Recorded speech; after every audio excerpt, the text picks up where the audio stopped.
On this edition of Sightings, a deadly force of nature changed her life. Dreaming, seeing pictures. Now, police need her help. And no one can find him. To speak with the dead. I'm in 8 foot of water. Come get me. Ben. I can tell you that the earth is going to open up. His predictions have come true. Now, he says there are catastrophic changes coming in the year 2000 and later. A connection to the past through dreams. Are there unusual special properties about these ancient monuments? Scientists call it the Dragon Project. And then, is this an alien craft? New information suggests it's something else. Plus, a remarkable story about the power of healing. And why did the government stop its search for extraterrestrial life?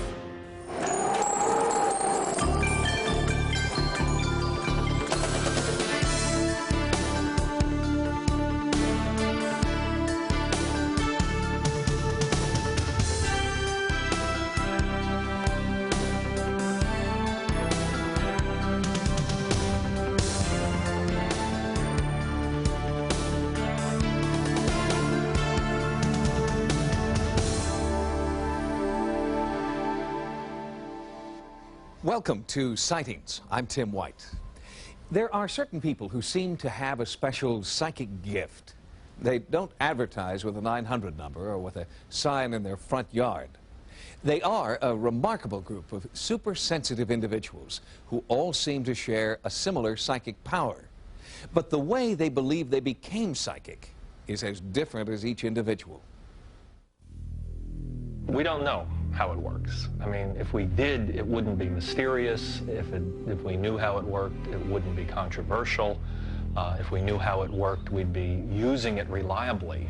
Let's face it, we don't know very much about how anything up here really works. Greta Alexander is one of the world's most respected psychics. She's gained the trust of law enforcement officials worldwide for her astounding work as a psychic detective. Greta claims her mysterious abilities came to her suddenly, in an instant. Today, she was struck by lightning. And after that, things began happening. I would sense, and I would know, and I would feel. And from that moment on, I began dreaming, seeing pictures, which I know now is clairvoyance, and hearing, which is clairaudio, and just feeling inside, which is clairsensory. And that's how it all started. For the past 30 years, Greta has been sought after by police and victims' families for help with unsolved cases. But sometimes Greta is the initiator. She'll have a vision, seemingly out of nowhere. That was the case in 1993, when a cataclysmic flood swept through Kelowna, Illinois, and Greta saw one of its victims. And he was just waiting for me to come and get him. Yeah, that's exactly what you told me. Yeah. Come and get me. Come and get me, John. Come and get me. The last thing I can remember is, his patch on the side of his shirt hanging on, trying to get him above water, which I couldn't. We both went under. I couldn't hang on any longer, and I had to let him go. Ty Massey was only 23. He was a rising star in the Kelowna Police Department with a happy home life and a baby on the way. But it all ended for Ty in a rush of river water during a rescue operation. He was in the air when I seen him, and he hit the ground right at the water line and started floating out into the river. He became unconscious, and that's what caused Ty to not be able to save himself. By dawn, all hope of finding Ty alive was lost, while his fellow officers dragged the river for his body. 200 miles away, Greta had a vision. One of the people had called my office and had said that they had heard on the radio that there was an officer that was down or that was in the water and needed help. So immediately I felt that I was Ty, and immediately I had to call to tell them. As we talked, we went on, and she used the terms "I'm" in the water, and "I'm falling." I hit my head. I think John was a little mind-boggled by the whole thing, and you could tell in his voice. I had more important things, I thought, at that time. We had 200 rescuers, we had dive teams, dogs teams, we had helicopters in the air. So we had a lot of things that was going on that I felt was way more important at that time. That afternoon, John Swan was continuing to direct recovery operations from shore. Greta was home, trying to stick to her normal routine, but the vision stayed with her. Many times, even when I'm working a case, I'll be making spaghetti, be cooking in the kitchen, or, doing other things, holding the telephone up to my ear and running the vacuum, or putting clothes in the laundry, and yet directing the people. You separate yourself. Your mind, you separate yourself. But back in Kelowna, the loss of Ty Massey hit the town hard. His family waited in the painful limbo of not knowing. It was unbelievable. To think that you lost a child was unbearable, but to think that your child was in the river and no one can find him, it's indescribable. Greta continued to call the Kelowna authorities, trying to convince someone, anyone, that she knew where to look for Ty. Finally, the skeptical fire chief had to admit that Greta's visions were proving to be very accurate. I'm in 8 foot of water, come get me. And I was so upset with John. He just wouldn't do what I told him to do. I didn't let all this known to everyone because I didn't want basically the public to get the wrong impression that John Swan uses psychics to do all his rescue. I said, that's the case, we might as well eliminate a lot of our equipment and just have Greta come sit at our fire station. And I just felt like I got to go up there and do this because he isn't doing it. I picked up the cellular phone and I was talking, and it was Greta again. She says, John, she stopped for a second, and she says, you're near the water, aren't you? And I was standing right at the river. And I said, yes, I'm next to the river. She stopped for a second. She says, I'm just down from that big yellow-green thing, or that big yellow thing, or green structure. There's something big and yellow by you. I go, I got her this time. I said, okay, we're going to go back out. And thanks, Greta. I hung up the phone. And I said, she's messed up this time. And I turned around, and there was a big yellow-green fire truck right behind me. And I go, oh, wow. You know, so at that time, I'm getting very nervous, and because there's too many things she's saying that made sense. Greta had gotten through. All that was left was to guide the chief to Ty Massey. I told one of my new firefighters, get a pike pole, which is a pole with a hook on it, about 12, 15 foot long, go down to the 3rd brush pile above the railroad bridge, and get inside the brush pile, and you have to go deep, about 8 foot down, and hook Ty Massey and pull him out. They went up to the North Command Post, got a pike pole, went down to that brush pile, reached in, and pulled Ty out. Greta takes very little credit for her work. She says she gives herself over to a higher power, which she calls her angels. I always thank my angels because they bring it to me. And I always bless them and the family, because I think if that were me, I would want them to leave no stone unturned in order to close that door. It's actually relatively common that people who see themselves as gifted view their gifts as being not really their own, but something brought to them by spirit guides. We have to realize is that psychic ability, when it comes to the surface, is not that easy to deal with. But Greta is at peace with her ability. Although she first saw Ty as a drowning man, gasping for his last breath, months later she had another vision of Ty, reaching out from beyond the grave. I think she called to our house. She said that she had saw Ty, and I can't remember exact words, but said he was so excited. It was like he had something to announce, something to say, and I just started crying, and I said, Greta, we just had our grandson. And that was the announcement from Spirit. God had said, Ty's baby had just been born, a new life.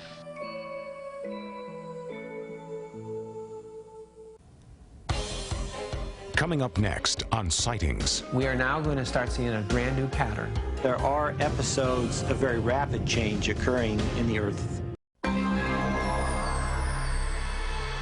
In 1993, Sightings introduced viewers to futurist Gordon Michael Scallion.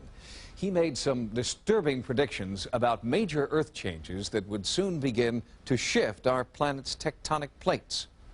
Well, beginning with the Northridge, California earthquake, January 17th of 1994, a pattern of seismic earth changes seems to support Scallion's predictions. The future. We want to know what it holds, if only for the reassurance that our lives on Earth will be safe from catastrophe.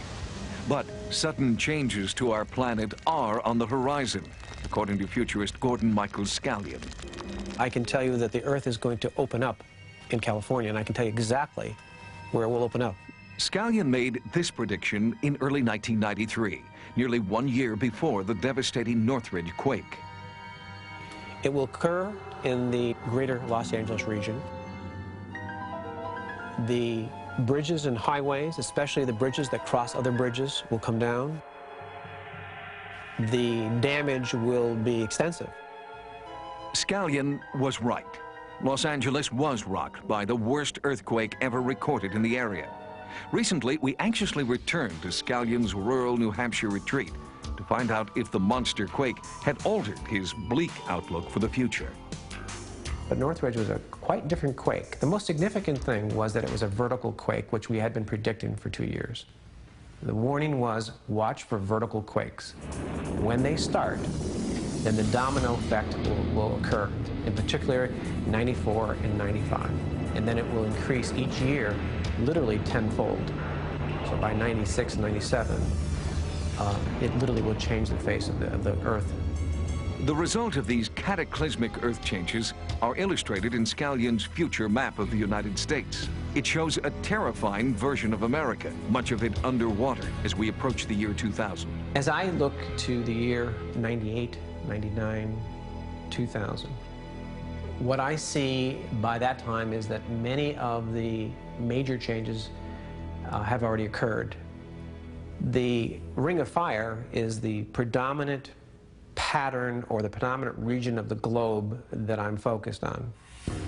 The entire western coast of North America falls well within this Ring of Fire. It's a huge section of the Earth's crust made up of highly active plates, which lie underneath the Pacific Ocean. The next major warning sign that would indicate significant, unprecedented changes for America will occur in the Cascades region. Should Mount Rainier become active, then we will see a breaking up of the complete west coast as to make islands where there was permanent landmass. Scallion's vision may seem alarmist to many, but the sobering truth is that reports of significant Earth changes are on the rise. There have been an estimated 20,000 earthquakes and volcanic eruptions within the Ring of Fire in the past year, including major disasters in Indonesia and the Sea of Japan. The Ring of Fire is active, has been active, but it's accelerating. We are now going to start seeing a brand new pattern, and the new pattern is that areas that were never active, where we never expected there were faults, we're going to now start seeing land movement there. Perhaps the most frightening of all is the fact that mainstream seismologists and geologists are also lending support to Scallion's theories. Thomas Henye is director of the Southern California Earthquake Center. Up until very recently, the dominant view amongst geologists and geophysicists with respect to how the world behaves is that things change gradually with time.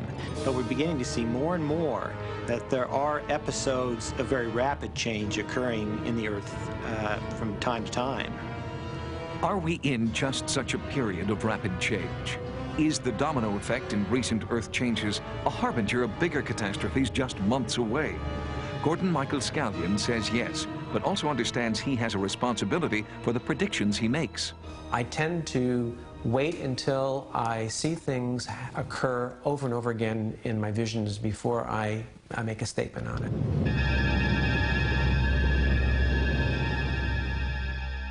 Dire predictions about the future of planet Earth may grab the headlines, but not all the news coming from futurists is bleak. On upcoming editions of Sightings, we'll bring you more predictions that offer hope for a brighter future. When Sightings continues. Natural location can affect people's behavior. Is there something about the actual site memory? The pyramids, Lourdes, Stonehenge, places of power that for centuries have had an inexplicable attraction. What makes these places so special? Earth scientist Paul Devereaux believes sacred sites may give off an energy that affects people subconsciously. To prove his theory, Devereaux is conducting a long-term experiment called the Dragon Project. He's documenting the dreams of people who volunteer to sleep at sacred sites. Why do people come from all over the world to stare at this pile of rocks? Why do people have spontaneous hallucinations inside this 5,000-year-old cavern? Paul Devereaux believes it's not history or superstition that creates a sacred site. It's something in the rock, some kind of magnetic energy or radiation that changes people physically and emotionally. Is there something about the actual site memory, if you like, the actual place memory of a monument that can affect us in subtle ways that we're not directly conscious of? But how can a scientist prove that energy from these sites affects the subconscious? Devereaux believes the way in is through our dreams. Dreaming is the one universal experience shared by every man, woman, and child since the beginning of time. While the physical body rests, the mind shuttles through a surreal movie that's meaning is still not understood. Are we simply processing random brain waves, reacting to a rich dessert eaten before bedtime? Or are dreams the window into the essence of our consciousness? Devereaux believes the latter and is testing his theory by having volunteers spend the night at several sacred sites throughout England. When rapid eye movement is observed, the volunteers are awakened and their dreams recorded. In your own time, Tom, you can tell me a little bit of what you've been experiencing. Oh, right. Yeah. Amazing. It's all coming clearer. Yeah.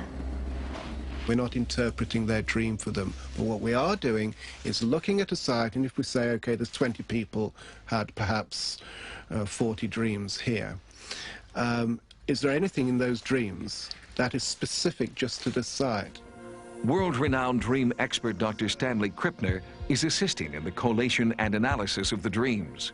Krippner has seen the effects of radiation on dream subjects in the laboratory, but this is the first ever field study. Together, they visit the sites chosen for the Dragon Project. I've measured the interior of this chamber and also the King's Chamber in the Great Pyramid in Egypt, and they're identical because, of course, the King's Chamber is also clad in granite, Aswan granite. And it just makes us wonder a little if that was a factor, if it helped create an environment where altered states could develop, visionary states. Because on the Dragon Project, we have had a few examples of spontaneous occurrences of people suddenly having very, very vivid, very short-lived hallucinations. And they've always been in areas of high radiation. I think that he is one of the few people who is looking into the impact and the influence of natural radiation on people's consciousness. Madron Well is another supernatural site. Since the 6th century, people have come here, looked into the waters, and reportedly seen the future. Madron Well was the inspiration for the entire project, because it was here that Devereaux himself had an extraordinary dream. I had a dream in which I just saw a pair of hands just in front of me, and they were dipping into the water. And the water came up dripping, and in the dream, the hands massaged around the eyes in a particular way. And I immediately woke up, and I went over to the water in the corner and went through those very actions that I'd seen in the dream. Would Dragon Project volunteers have the same dream? If so, this could prove his theory of site-specific dreaming. At Carnuni, the ruins of an ancient Cornish village, Devereaux and Krippner examined the site of that evening's dream session. The granite, because we're underground, the granite walls, the ceiling, these great slabs here give out a lot of radioactivity, so the radon level in here is much higher than outside. We do have evidence from psychology that if you put somebody in a special chamber and alter the level of radioactivity or alter the electrical field, they will begin to have unusual experiences. They will see things, they will feel things, they will even sometimes hear voices. So I'm here to give advice in terms of collecting, scoring dreams, and to see what objects come up in the dreams, and to find out if indeed there are certain clusters of themes and objects that relate to one place that do not relate to another geographical location. That night, volunteers for the dream session arrived at Carnuni to begin their part of the research project. Tom, can you just gradually come to surface a little? Yeah, no, hang on, don't disturb yourself too much, yeah? Yeah. I think you've been having a dream. Yeah. Well, hold on for a moment while I just turn the tape recorder on, and then you can tell me about it, okay? Hold on a sec.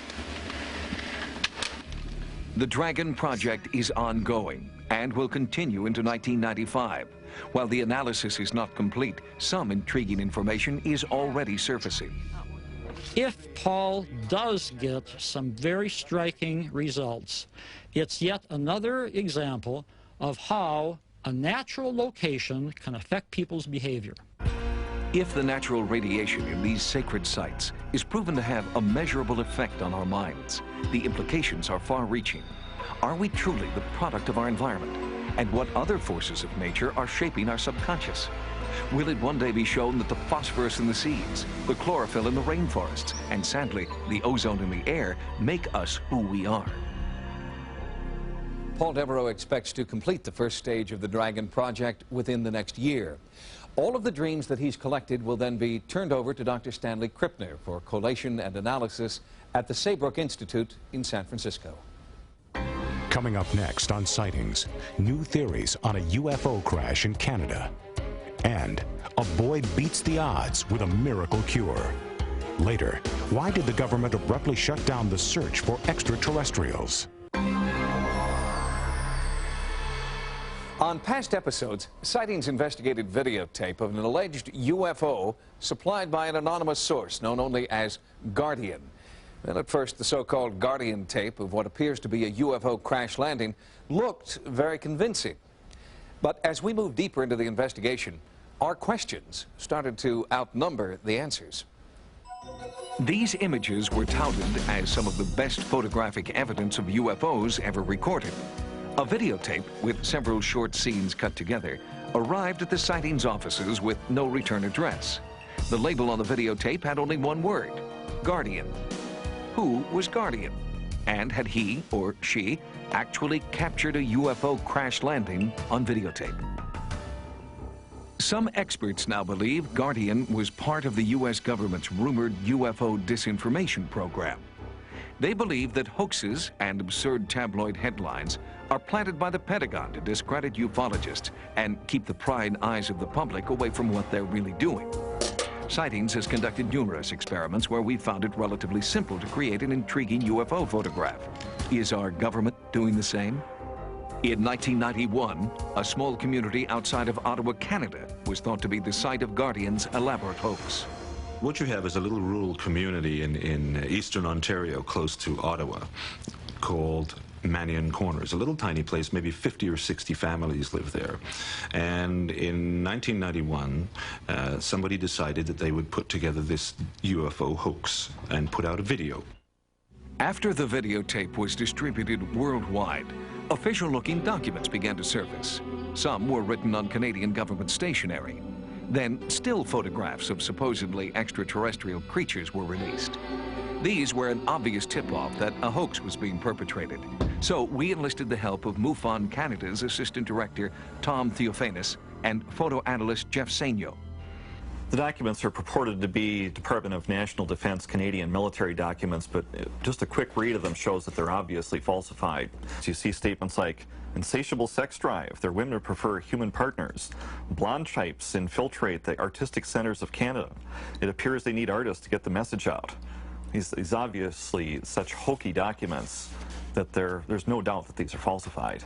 Once we know that, we have to go back and take a look at the video and say, since we know that Guardian is a hoaxer, is there anything exceptional in this video that could not have been hoaxed by a fairly motivated person? I couldn't find anything. Well, and here you see two light sources. One coming in from the area of the flares is producing this reddish glow. and a source that's mainly off the ground, an external source of lighting, and you also have the strobe light on top, which you can see the actual shape of it. Here we're seeing what appear to be 4 road flares. You can see the smoke wafting off toward this direction, the same way that we see on the UFO later on. Over here, the UFO is badly overexposed. You really can't make out any detail.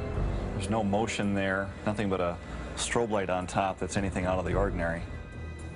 What would it take to duplicate these images? Sightings asked a special effects team to try and recreate the Guardian video. They used a scale model helicopter, an asbestos-lined truck, and road flares. Okay, you want to show me? First, the team placed the helicopter in a position similar to that on the Guardian video. Next, technicians set up a strobe light and road flares to match those used in Canada. Special effects smoke was added, and the result is not unlike that in the original Guardian video.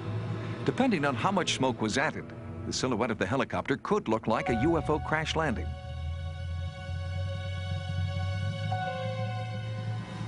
We tried to improve on these images using a pickup truck and the same basic flare and smoke effects.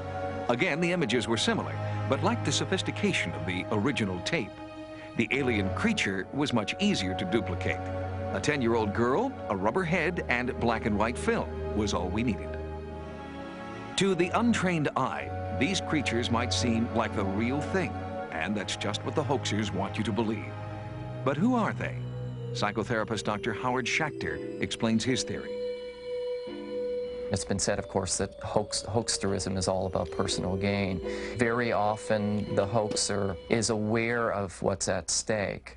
The individual's aware that there's something they're going to gain from all of this. They want to be a part of this great phenomenon. And they're used to, let's say, aggrandizing their self-esteem by virtue of seeing that the Guardian event is on every TV channel. But is it realistic to believe that the Guardian videotape, the forged documents, and the photographs were all the work of one individual longing for fame? Or could it be that Guardian is part of a larger conspiracy fueled by our own government? How do experts separate reality from hoax? Joining me now is Michael Lindemann. He is an independent analyst whose company, the 2020 Group, conducts in-depth UFO investigations. There are a lot of people who believe that disinformation is part of the conspiracy and cover-up that surrounds the dismissal of UFOs by governments. Is there any information that disinformation exists in the videos themselves, that somehow high-tech's being used to persuade or dissuade people? I think that we have seen some possibly extraordinary videotape that was probably, you could say, disinformation. The so-called Guardian case from Canada would be, I think, in that category. Is there any evidence that any government is involved in that sort of disinformation? Well, I can't speak for the videotape part of it, but as for other forms of disinformation, I would have to say almost certainly yes. Governments are involved in creating the illusion of certain events or effects that are probably hoaxes. If it's possible to penetrate the hoax immediately, and if UFO researchers proclaim it a hoax, I think in some ways that helps the cause. At least it proves that not everyone is duped by this. Michael Lindemann, thank you very much for talking with us. Thank you. And we'll be back with more sightings in just a moment.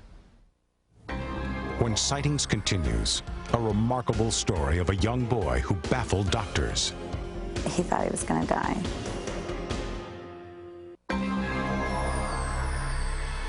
Prayer, a time of meditation and reflection, is part of nearly every belief system in the world. For millennia, people have drawn great strength from these private moments of concentrated thought. Now, physician Larry Dossey is finding tangible evidence that many forms of prayer can not only heal the spirit, but heal the body as well. A loved one teeters on the brink of death. While doctors do everything they can, the family feels helpless. All they can do is pray. But now clinical tests are proving that those prayers can work miracles. They did for 6-year-old Taylor Hall. It was very tragic for our family. It was a bright sunny day. He took his skates out, and then my son Chris was in the front bedroom, and he heard the truck screech. You could hear the truck coming down the corner. You could hear it as it would kind of screech, because Taylor was coming down the sidewalk, and as he hit the sidewalk, he hit a patch of rocks, and he couldn't stop himself in time. Fire department came, and the ambulances came, and he was very sick. I think you know that the minute that you see someone who's very hurt, you know it right away. He was in a pool of blood. He lost over 4.5 units in the street, which is almost half your body's blood. And he was ripped open from his navel all the way to the back. Young Taylor Hall's life hung in the balance. Although he had the best in medical care, no one could guarantee that the best would be good enough. Could the prayers of his family make a difference? Near Santa Fe, New Mexico, one place stands as a testament to the power of prayer. For nearly 200 years, people have come to El Santuario de Chimayo to pray, often leaving behind the crutches and wheelchairs they no longer need. Dr. Larry Dossi studies the accounts of healing by prayer that continue to this day. The question for us in science is, can we go beyond people's stories and make anything scientific out of the personal account? That's the great challenge. Dr. Dossi has written a best-selling book that chronicles the positive effects of prayer, a subject considered entirely anecdotal and unsubstantiated until just a few years ago. I discovered, however, back in the mid-'80s that there were some studies coming out showing that if you take prayer into the clinic or the hospital or the laboratory and test it pretty much like you would a new medication, you can actually show that prayer does something. Religious affiliation and religious belief are not factors in these experiments. In the 1980s, medical researchers in Oregon devised an experiment to test the power of prayer under controlled laboratory conditions. In a double-blind study, test tubes were filled with equal amounts of yeast and sealed. Half of the tubes were prayed over by volunteers, half were not. Researchers were amazed that there was a significant difference in the tubes that had been prayed over. You can do this with extreme accuracy, and the differences in the growth rates are quite profound, favoring those that get prayed for. It frequently is the case in the history of medicine that we have known that something works before we know how it works. Penicillin was an example. When penicillin was discovered, no one had a clue about actually how it worked, but we honored the data, we did the studies, and we could show that it did something. We're at the same point with prayer. We haven't the foggiest idea scientifically how it could work, but we have taken it into the laboratory, we have done the precise studies, we have shown that it works. Bolstered by the remarkable results found in the yeast experiment, San Francisco General Hospital launched its own Power of Prayer study. Volunteers were asked to pray for patients they did not know. 393 patients were prayed for over a 10-month period. We had the prayers do so only outside the hospital. They never came inside the hospital, and the patients never saw them. And we didn't produce any standard prayer or prayer format. After analyzing the data, the results were impressive. The patients who received extra prayer from our groups outside of the hospital required less diuretic therapy, less antibiotics, and had less cardiac arrest. In Riverside, California, Taylor Hall's family didn't know about the results of the San Francisco General study. They prayed because they felt they had to. Their little boy was dying. His entire pelvis was crushed under the tires. I had grave doubts about being able to put his intestinal tract back together. The damage was so extensive in the pelvic area. He had huge open wounds, again, very susceptible to infection. There was a very good possibility that the infection that might have gotten in there would be the thing that would end up killing him. The next thing we were told was that if he made it through that, that There would be a possibility that, one, he might not be able to have children. He might have to have a colostomy the rest of his life. His ability to walk might be impeded substantially. He thought he was going to die. I think that scared the nurses a little bit, because they said when patients think that they're going to die, then it's pretty serious. But the family never lost their faith and dedication to prayer, that mysterious force that now has mainstream medicine rethinking its power to heal. The fact that prayer can work says that the consciousness, the human psyche, the mind can do something that brains can't do. Therefore, the mind must, in some strange way, be more than the brain and the body. The mind has some aspect, some quality, which can reach out through space and time, as is evidenced through prayer, and make a difference at a distance. In the end, prayer may have been the difference for Taylor Hall. We were both at the hospital. Steve and I think, I know I did, prayed on the way to the hospital. And the family prayed as a family. It just seemed that we were all on the same level, doing the same thing for the same purpose. And we all wanted the same thing, and that was for Taylor to recover. And I'm fully convinced that that was every bit as important a part as what the doctors did. And not to downplay what the doctors did, but I think it was, they both worked together. And when, after 6 days, after being ripped open, intestines all messed up, being, his back ripped open, his pelvis broken, he was walking with no cast or pins. He just, basically, it was kind of a miracle. Yeah, I think it was a miracle. I think if somebody else had got run over and nobody prayed, then he could have died. Well, it's my opinion that prayer helped 100%. A lot of the stuff that we were able to do as doctors was relatively simple, but the healing process was a long, extensive one with major injuries. He's fully recovered.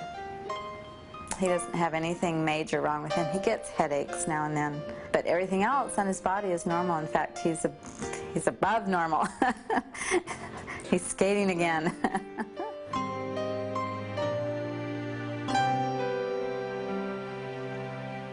The healing power of prayer is gaining a wider acceptance. Harvard, Duke, Tufts, and Stanford universities have all conducted studies linking the power of the mind and the power to heal. When sightings returns, our government was on a search for ET contact. Why did they stop? The alien signals are coming from an extraterrestrial intelligence somewhere. In 1992, on the 500th anniversary of Columbus's voyage to the New World, NASA embarked on its own voyage to deep space. They devised a program called SETI, Search for Extraterrestrial Intelligence. Their mission? Use the world's most powerful telescopes to search for signs of life in outer space. I think if our government knew that we got signals, a dedicated signal from outer space somewhere, they'd clamp a lid on it. After less than a year, Congress pulled the plug on SETI. Some insiders claim it was because SETI had made contact, and the government didn't want us to know what they knew. If the powers that be knew I was talking to you, there would be a high price for me to pay. Our anonymous source is an engineer inside the space program. He's been warned not to go public with what he knows about SETI.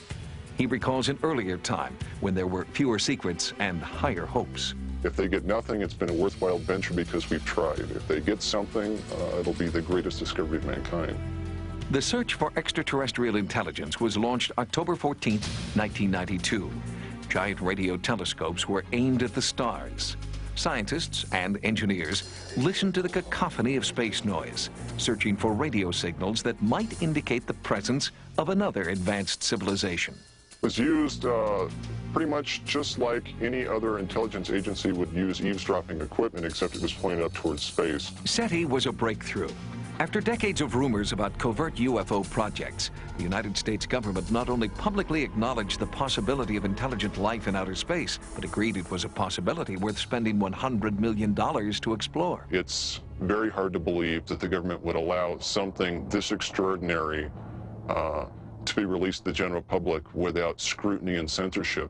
Almost as soon as SETI went online, Our anonymous source claims that scientists started receiving intelligent signals from deep space. They call these artificial radio waves hits. There were hits that were taken seriously. There were 3-4 hits, to my knowledge, that were strong, and it could potentially be a signal from an extraterrestrial intelligence on a foreign body in space. Located in the Mojave Desert at Fort Irwin, California, Goldstone Station is a quiet, isolated place where scientists have seclusion and military security. It's RF quiet, which means there's not a lot of background noise when they're looking for signals. And it's in an optimum area. It's very dry. It doesn't get cold. It's really ideal for this type of search. But ideal conditions weren't enough to satisfy some in Congress. They wanted SETI stamped out. Just 1 year after the radio telescope atop Goldstone Station began directing an all-out microwave search of the universe, Congress suddenly called a halt to everything. The SETI project, I think, was just a sacrificial lamb. It was a cheap shot for the budget posers, for the so-called deficit hawks. It's always easier to make fun of something that you or enough of your constituents don't understand. But some believe the cancellation was a red herring, designed to keep the public from asking too many questions. If they embrace the concept of looking for alien signals, they also have to acknowledge the fact that the alien signals are coming from an extraterrestrial intelligence somewhere.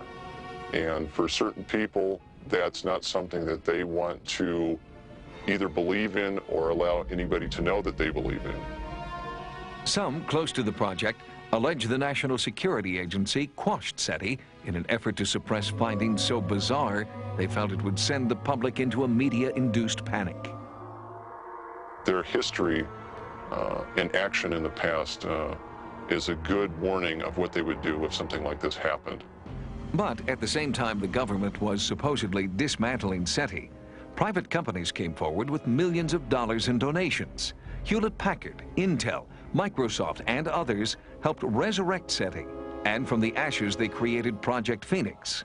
But rumors still abound concerning government involvement in this new incarnation of SETI. The government likes to have control in varying degrees. They have to have control at least a little. Perhaps most suspect of all is the fact that Project Phoenix, like its predecessor, still has ties to Goldstone Station on a military installation. If the hits do come down, they will be suppressed, and I don't think anybody will take a chance. The government would never make that leap of faith that the public would be able to handle the fact that we are receiving intelligence signals from another race, creature, something from somewhere else. SETI was not the only government-funded program searching for signs of intelligent life in the cosmos. JPL, the Jet Propulsion Laboratory in Pasadena, California, had begun an all-sky survey in 1993. But it, too, has been abruptly halted with no plans for resumption. If you've had a paranormal experience, call the Sightings Hotline at 1-900-933-SIGHT. That's 1-900-933-7444. Each call 65 cents a minute. Average call lasts 3 minutes. Sightings is also online. Our email address is sightings@aol.com. Until next time, remember, no mystery is closed to an open mind. For Sightings, I'm Tim White. Next on Sci-Fi, The Sentinel. Sci-Fi World. Monday, Creature Land. Tuesday, Creature Land. Wednesday, Intergalactic Land. Danger! Thursday, Fantastic Land. Friday, Inhuman Land. Sci-Fi World, chain reactions of sci-fi's greatest hits. Weekdays, 11 to 4 Eastern and Pacific on Sci-Fi.